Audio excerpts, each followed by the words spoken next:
Mr. Mikael GUSTAFSSON, why you use such a harsh word as a gendercide?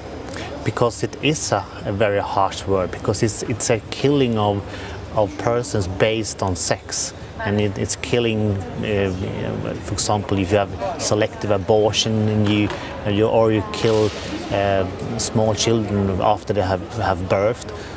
So it is really hard, gendercide. That's the point also, to call it gendercide, because it's an awful crime that you select people based on sex, and normally it's always girls who are selected away.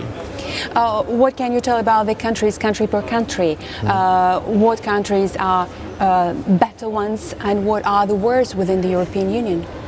In the European Union, you cannot see so much different. It might be that people that have come to the European Union take with them there, but the reason why you have gendercide is because you have a society which is not based on gender equality. That's the fundamental thing. Is it a legal problem?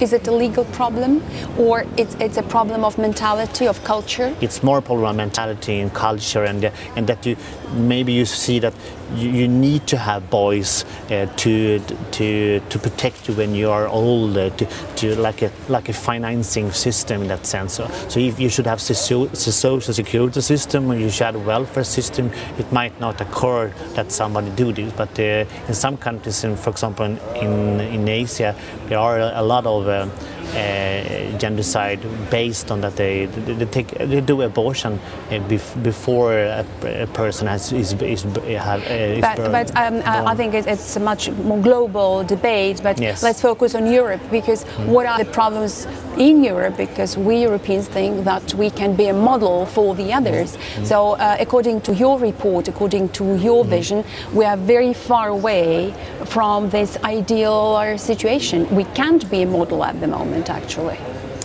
And we can be model in that sense that if you look at the birth rate in the European Union, you don't have so much difference between boys and girls, and in that case there's a model, and that is maybe based on or the result of that we have a society who is more gender equality based than other society, of course, and that means that we don't, the girls and boys are not killed because they have a specific gender. But when the problem starts, at what age you think there are problems already? At university age or at school? When the difference girls start to feel the difference, basically in European countries. What's the age when the difference is already seen? Do you mean exactly connecting to gendercide, or exactly connecting between the difference in approach to girls and boys? For example, that to some universities, to some faculties, they take only boys, or in some professions they prefer only boys, in some professions they prefer only girls. Like, for example, tutors in the school, they're for small children, they're women. Is it good? I don't know. And of course career growth, so there are a lot of aspects that are very troubling for us. So we try to find out what's the first step that we can find to improve the situation. The gender equality by itself starts, and this has definitely to do with what we're talking about. Starts very early.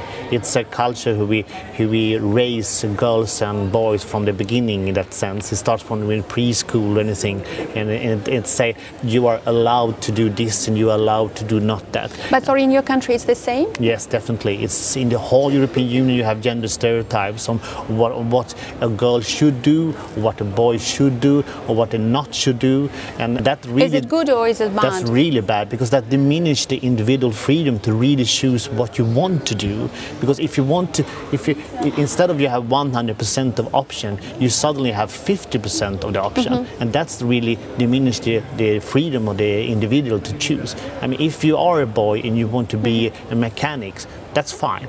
But if you are a boy and you want to be a nurse, that's also fine. But if you get a signal from the society that no, it's not really good to be a nurse, it's much better to be a mechanic, and if you really want to be a nurse, that's really making your own freedom much less.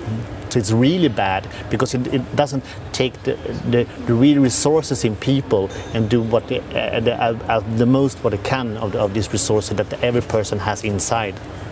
But do you think that you can impose new standards? How can you introduce the new culture then? No, exactly, and that's not something you can do by law. That's impossible. You have to do it by talking and raise the issue and encourage girls and boys to do other things. And there can be different thing in different societies, of course. It depends on there.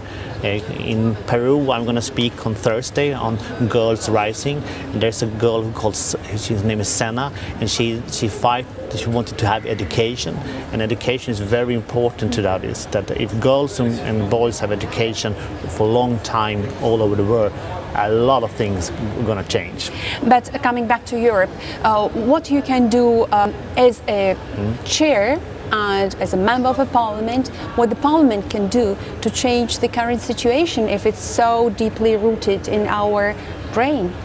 No, exactly. The European Parliament cannot do this by ourselves, but we can raise the issue, we can talk about it, and as a politician I have a responsibility to talk about it.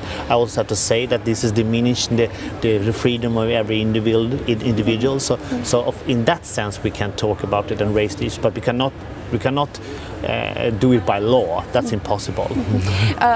So talking about it, what do you mean talking? Campaigning? Do you launch campaign regularly? How do you see it in Europe? In what countries?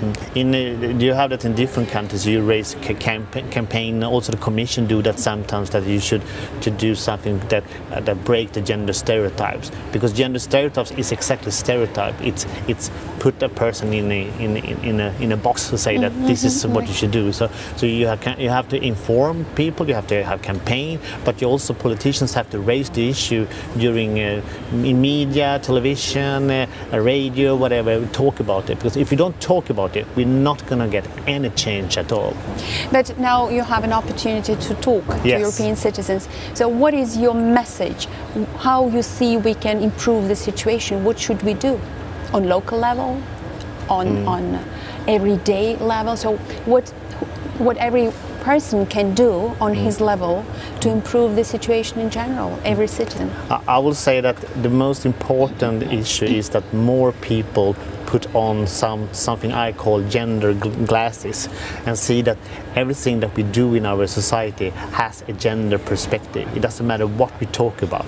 And if you don't see that, then it's impossible to change. So more people have to realize that everything has an impact on gender, whatever you do. So and that's also you can't do that by law, but you have to do it by talk about it. So I think the dialogue, that's the most important thing here and that people like me and others raise issues that we should have a gender mainstream all over, because then you also realize that this has effect when we plan traffic. It has a gender as an aspect, and maybe you didn't see that from the beginning, but it always has an effect on gender.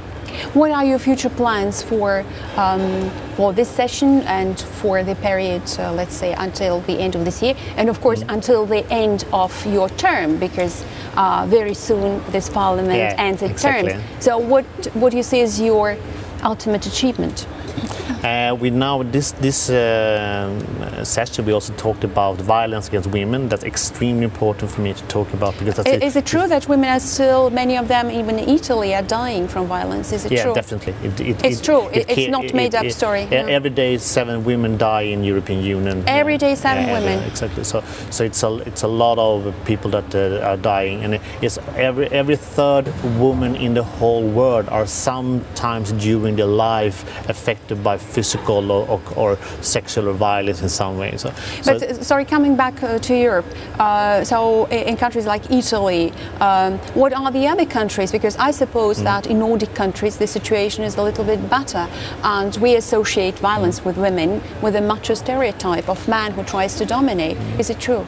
Not really. It's really all over the country. Also in Sweden and Nordic countries, it doesn't matter, because violence against women can also not only be physical violence. It could also be sexual harassment, or it could be prostitution, it could be different kind of thing, and you see that all over the world. And that's also the reason why we have violence against women. That's just a mirror of that we have a society who's not gender equality. It's not based on gender equality. So you see that all over. So it's a lot of things.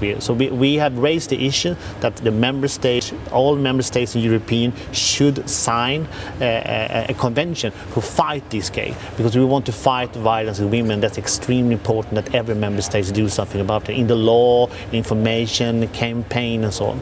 Mikael GUSTAFSSON, tell us please, is it realistic to produce such a document, endorse such a document until the end of this Parliament's term? Can it be the, let's say, the conclusion of your work, of your 5 years work in the Parliament? I think it's possible. I'm positive that we can do that before the end of this legislature, definitely. Thank you very much, Mikael GUSTAFSSON. Thank you very much.